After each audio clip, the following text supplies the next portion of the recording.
Itu sebenarnya cuplikan dari Ustadz Abdul Somad ketika menanggapi isu di program kami ya di catatan demokrasi kemarin. Eh, kita lanjut lagi perbincangan pagi hari ini, sudah bergabung juga bersama kami politisi PKS ada Hidayat Nur Wahid. Selamat pagi Pak Hidayat. Pak Bayu dan semua pemirsa juga yang saya hormati. Baik, Pak Hidayat, kalau tadi dari Bang Ali sudah menyampaikan bahwa sebenarnya permasalahan UAS ini adalah hak subjektivitas dari Singapura. Kita sudah sama-sama melihat apa yang disampaikan oleh Singapura ya mengenai alasan menolak kedatangan UAS ke negeri tersebut. Tapi dengan apa yang sudah disampaikan oleh Singapura, apakah itu cukup sampai di situ saja, Pak Hidayat? Ya, kalau menurut saya ya, menurut kami di Indonesia, ya nggak cukup karena subjektivitasnya itu menghadirkan masalah, menghadirkan korban gitu ya. Bukan hanya Ustadz Abdul Somad sendiri, tapi juga ada bayi yang kemudian terdampak, ada juga anak-anak yang lain dan juga rombongan yang lain yang tidak masuk dalam kategori 3 masalah yang dipermasalahkan kepada Ustadz Abdul Somad yang kemudian membuat Ustadz Abdul Somad dalam tanda kutip ditolak. Itu kan juga menjadi masalah kemanusiaan yang lain, bagaimana juga seorang ibu-ibu dan bayinya kemudian juga menjadi dikorbankan dalam konteks semacam itu. Nomor 2 juga subjektivitasnya itu kan juga dalam tanda kutip ya, karena ini adalah masalah publik dan kemudian terkomunikasikan di tingkat dunia karena pakai bahasa Inggris dan juga disampaikan secara formal gitu ya, dan terkait dengan hubungan 2 negara, mestinya ini juga diukur secara rasionalitas dan juga faktual gitu. Karena yang disampaikan di sana misalnya terkait bahwa seolah-olah di poin 3 kan disebutkan bahwa Ustadz Abdul Somad atau Abdul Somad disebut sebagai pura-pura melakukan kunjungan sosial. Padahal kan jelas beliau tidak pura-pura, beliau memang melakukan kunjungan sosial dan beliau mendapatkan ICA untuk hal itu. Dan kalau misalnya ada yang mengatakan bahwa bukan hanya Ustadz Abdul Somad, ada juga pengkhutbah Kristiani yang juga ditolak atau dideportasi. Ya, itu adalah hal yang berbeda dalam kasus Ustadz Abdul Somad. Karena Ustadz Abdul Somad tidak datang ke Singapura untuk ceramah, tidak datang ke Singapura untuk menghadirkan apa yang mereka khawatirkan dengan istilah ekstremisme maupun segregasi. Beliau ke sana adalah untuk liburan dalam jangka yang sangat pendek dan itu sangat terukur dengan itinerary yang ada. Sehingga dengan demikian maka mestinya pihak Singapura mempertimbangkan dengan fakta bahwa Ustadz Abdul Somad adalah tokoh dari Indonesia, ulama dari Indonesia.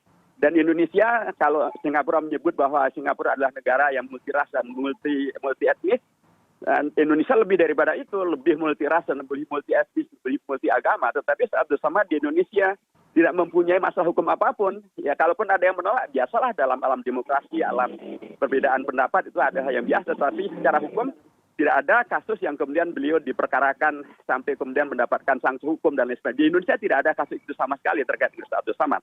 Mestinya ini juga dipertimbangkan oleh pihak Singapura bahwa beliau tidak datang untuk ceramah, tidak datang untuk kemudian menghadirkan apa yang mereka khawatirkan, dan apa yang dilakukan Ustadz Abdul Somad di Indonesia tidak menjadi pelanggaran hukum dan tidak menjadi masalah yang dibawa kepada pengadilan sehingga membuat beliau dicekal dari Indonesia misalnya. Dan terutama juga bahwa Singapura mestinya mempertimbangkan bahwa dia berada di kawasan ASEAN gitu ya, yang bukan hanya Singapura saja, tapi juga ada Malaysia, ada Brunei. Kedua negara yang bahkan memberikan kehormatan luar biasa pada saat itu, bukan hanya memberikan izin untuk masuk dan ceramah, bahkan memberikan gelar di Malaysia mendapatkan gelar Dr. Honoris Causa, di Brunei mendapatkan gelar profesor tamu, dan itu adalah gelar yang sangat terhormat gitu, dan membuktikan bahwa beliau bukanlah seperti yang dituduhkan sebagai ekstremis, sebagai radikalis, sebagai teroris, sebagai segregasis. Beliau justru adalah tokoh yang mengajak kepada wasatiyah, kepada Islam yang moderat, mengajak kepada kerjasama, ta'awun, bukan segregasi, dan beliau bukan pihak yang mengajak kepada ekstremisme. Ini yang mestinya juga menjadi bagian dari yang dipahami oleh pihak Singapura. Kalaupun memang misalnya mereka mempunyai katakanlah yang sebagai subjektivitas dan atau hak untuk menolak gitu ya.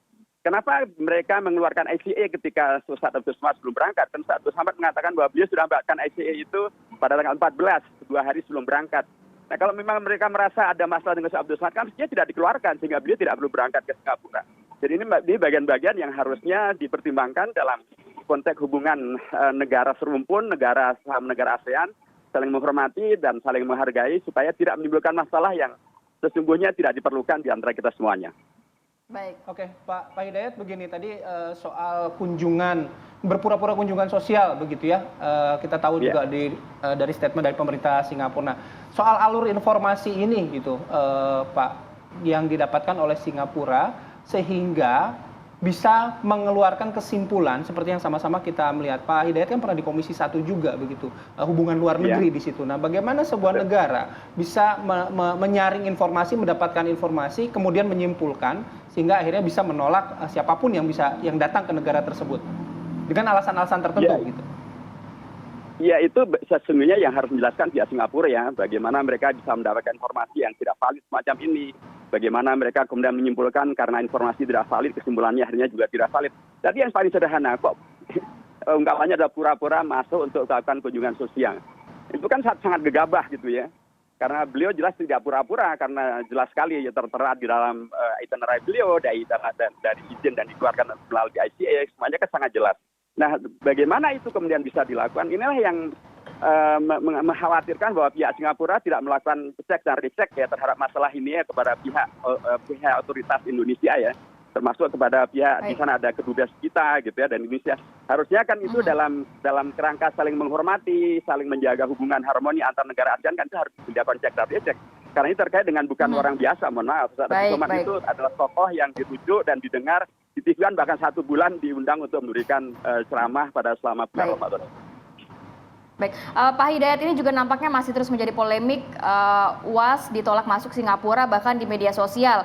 Saya mau ke Bang Yan. Bang Yan memiliki analisis deportasi dari Ustadz Abdul Somad. Bahkan kalau kita melihat ya Bang Yan, kabarnya ini juga menjadi polarisasi, di mana biasanya polarisasi ini terjadi di isu-isu politik begitu Bang. Apa analisis yang Anda dapatkan? Ya, jadi gini Mbak Rati, Mas Bayu, saya izin share screen ya. Kasih unjuk silakan. Gitu. Oke, ini saya langsung ke peta percakapan. Ya, di peta percakapan kita lihat ini yang merah itu menunjukkan protes, ya baik itu protes marah kepada pemerintah maupun kepada Singapura. Begitu. Untuk Singapura jelas karena terlihat di postingan awal dari Ustadz Abdul Somad itu kan kata yang menjadi eye-catching itu adalah dia di dalam ruangan sempit ya, seperti itu. Dan beliau itu kan ulama besar. Jadinya timbul protes yang muncul di masyarakat dan itu cukup tinggi. Terjadi itu paling tinggi di tanggal 17 kemarin, lanjut tanggal 18. Tanggal 19 ini kan saya data jam 5 pagi saya tutup itu. Ya karena harus saya presentasikan pagi ini. Itu jam 5 pagi ya. Subuh aja tuh udah banyak berita dan banyak percakapan gitu. Artinya ini harus menjadi respon ya, respon pemerintah agar pemerintah dilihat sebagai institusi yang mendengar gitu. Ini masyarakat kita lagi mengadu ya seperti itu. Terus kedua yang menarik adalah ada sisi yang tanda kutip itu bukan membela Singapura, tapi menjadikan ini isu politik gitu. Kita bisa lihat di sini ya ada Said Didu gitu. Said Didu ini dia membuat cuitan tidak menyerang ke pemerintah Singapura gitu, tapi lebih ke mengkritisi pemerintah sekarang.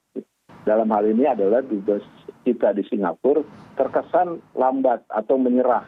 Bapak menyerah kurang lebih seperti itu. Ya, makanya dari situ timbullah pola resiprokal gitu. Resiprokal antara pro dan kontra yang selama ini terjadi di peta percakapan media sosial. Muncul lagi tuh fenomena yang kita sebut biasanya sampai saat ini adalah fenomena cebong sama kadrun itu. Walaupun kalau kita lihat itu sebetulnya yang protes itu lebih banyak Pak. Ya. Klaster merah ini lebih tinggi gitu dan lebih masif kental. Ini biasanya menunjukkan bahwa publik yang marah itu betul-betul natural gitu. Terus kedua beberapa opinion leader ya seperti Fadli John, terus dari PKS, terus ada Pak Mardhani Alisera gitu. Itu banyak di-retweet seperti itu. Nah harapannya apa yang sudah dilakukan pemerintah saat ini yang sudah mengirimkan nota diplomatik ya mempertanyakan itu terus diamplifikasi oleh pemerintah bahwa pemerintah ini serius menangani ini gitu. dan Pak Ustadz Abdul Somad adalah sosok yang betul-betul kita hargai. Kurang lebih seperti itu, Mbak, yang bisa saya sampaikan. Baik, nanti kita break dulu nih, Bang Yan. Nanti juga saya ingin tanya apakah akun-akun dalam polarisasi ini juga identik bila kita bandingkan dengan isu polarisasi di misalnya politik begitu ya. Apakah akun-akunnya juga sangat identik? Kita jeda terlebih dahulu ya. Kami akan kembali sesaat lagi. Anda kembali di Apa Kabar Indonesia Pagi, kita lanjutkan kembali perbincangan. Saya langsung ke Bang Yan. Bang Yan, kalau sudah melihat tadi ada polarisasi ya dari percakapan di media sosial gitu, apakah akun-akun itu identik juga dengan polarisasi yang terjadi di luar isu UAS ini? Ya, saya share lagi ya. Ini silakan, tadi data yang tadi, saya mau kasih unjuk datanya biar sama-sama melihat. Sudah ya, terlihat ya? Ya. Oke, jadi gini, yang menarik di percakapan sosmed terkait dengan isu deportasi Ustadz Abdul Somad adalah tercipta dua klaster ya. Di sebelah kiri di klaster itu ada Sahal AS, terus Husnul Khotimah, Yusuf Dundung gitu. Ini akun-akun yang selama ini kita ketahui sebagai akun-akun yang mendukung pemerintah. Terus yang sebelah kanan itu ada Said Didu, ada Fadli John, ada Mas Piu, ada Pak Mardhani Alisera gitu. Terus ada akun medianya, ada Oposisi Cerdas gitu. Itu akun-akun yang selama ini kita identifikasi sebagai akun yang sering mengkritik pemerintah gitu. Yang jadi pertanyaan, kenapa klaster ini menjadi klaster pro kontra, padahal isunya adalah isu deportasi Pak Ustadz Abdul Somad. Gitu. Menurut pengamatan kami, pertama adalah karena isu ini langsung dibawa oleh para KOL gitu untuk tanda kutip menyerang pemerintah gitu. Kita bisa lihat di sini ada ceritanya Pak Said Didu ya, gitu, bahwa penjelasan Dubes RI terkesan gitu lempar badan, tanya aja langsung ke Dubes Singapura begitu. Terus beliau katakan kita menyerah gitu ya, seperti itu. Nah, ini pastinya akan direspon balik oleh klaster yang selama ini mendukung pemerintah seperti itu. Makanya kalau setiap ada isu ya, di era-era sekarang ini, ketika masuk ke ruang politik, isunya itu nanti jadi bias gitu. Harusnya kita menjelaskan duduk perkara terkait kenapa Ustadz Abdul Somad bisa kejadian seperti itu, salah benarnya seperti apa, wilayah kemanusiaannya seperti apa, seperti Ustadz Hidayat tadi katakan, itu hilang, relatif tidak ada. Yang muncul keriuhan kembali lagi adalah isu politik, gitu, isu cebong kadrun dan sebagainya. Itu harapannya mudah-mudahan bisa diedukasi kepada publik bahwa nggak selamanya isu itu harus lari ke politik. Ini sebenarnya isu bersama. Ini ustadz kita semua begitu, kurang lebih seperti itu. Jadi terbelah akhirnya ya. Baik.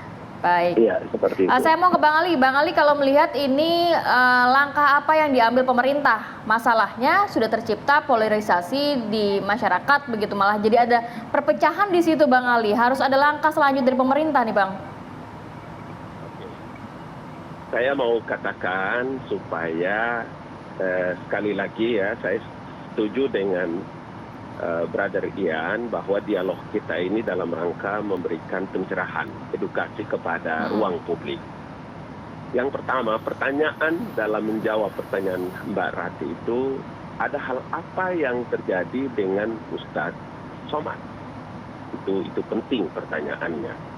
Karena semua klarifikasi yang dikeluarkan oleh 4 poin yang dikeluarkan oleh Singapura itu adalah data-data yang dimiliki oleh Singapura. Itu sebabnya jangan keliru. Di semua negara-negara keimigrasian maupun dalam negeri, kalau di Singapura itu kan Kementerian Dalam Negeri, mereka punya data-data tentang setiap orang yang masuk ke dalam negara mereka. Begitu juga dengan Indonesia.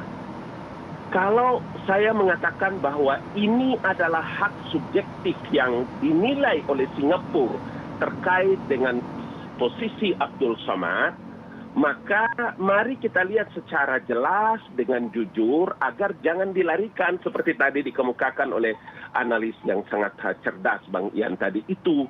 Masa sih dikit-dikit urusannya ke politik, dikit-dikit urusannya kepada tingkat kebenciannya kepada pemerintah. Kita lihat contoh nih, di Indonesia sangat diidolakan sosok yang namanya Dr. Zakir Naik.